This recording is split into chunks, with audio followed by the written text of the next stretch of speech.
সুপ্রিয় শিক্ষার্থী, আসসালামু আলাইকুম। আজকে আমরা বৃত্ত সংক্রান্ত বিষয় নিয়ে আলোচনা করব। গোল চারটা দাগ দিলাম, আর গোল দাগটা হচ্ছে পরিধি আমরা সি দ্বারা প্রকাশ করি। আর পরিধি সূত্র 2πr মানে rd।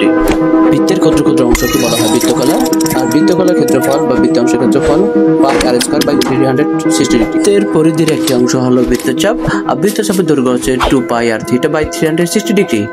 এটি একটি ব্যাসার্ধকে আমরা r দ্বারা প্রকাশ করি।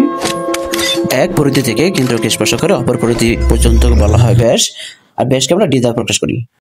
বৃত্তের ক্ষেত্রফল πr², এটা আমরা আজীবন মুখস্থ করে আসছি। এর প্রমাণ রয়েছে, তা দুইটি ভাবে প্রমাণ করা যায়। একটি হচ্ছে যদি বৃত্তের যে ব্যাসার্ধ আছে, ব্যাসার্ধ বরাবর যদি এটি কেটে দেওয়া হয়, তাহলে এভাবে একটা ত্রিভুজ আকৃতি ধারণ করবে। ত্রিভুজ ক্ষেত্রের ক্ষেত্রফল হাফ ইন্টু ভূমির উচ্চতা। এখানে ভূমি আছে 2πr, উচ্চতা হচ্ছে r, তাহলে বৃত্তের ক্ষেত্রফল হবে πr²। অন্যভাবে পিজ্জা যেরকম কাটে সেরকম কেটে এপাশ ওপাশ করে সাজিয়ে যদি এটার আয়তাকার সৃষ্টি করা যায়, তখন তার ক্ষেত্রফল দাঁড়াবে দৈর্ঘ্য গুণ প্রস্থ।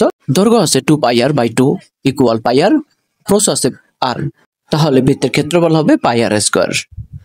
বৃত্তের অর্ধেককে বলা হয় অর্ধবৃত্তচাপ, আর অর্ধবৃত্তচাপের ক্ষেত্রফলের সূত্র রয়েছে πr²/2।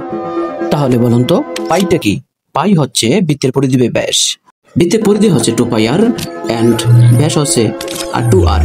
তাহলে ইকুয়েশন করলে যেটা হয় π/r। থিটার মানের উপর বিভিন্ন মান ধারণ করে, যা প্র্যাকটিক্যাল আপনাদের দেখানো হলো।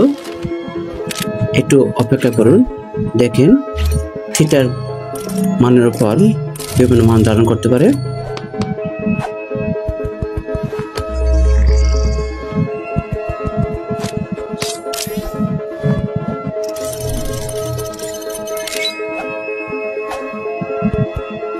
সেই সাথে বিদায় নিচ্ছি। আমার চ্যানেলটি সাবস্ক্রাইব করে, যদি একটু আপনাদের উপকার আসে অবশ্যই সাবস্ক্রাইব করে আমাদের পাশে থাকবেন। চেষ্টা করব আরো ভালো কিছু তথ্য আপনাদের সামনে নিয়ে আসার জন্য।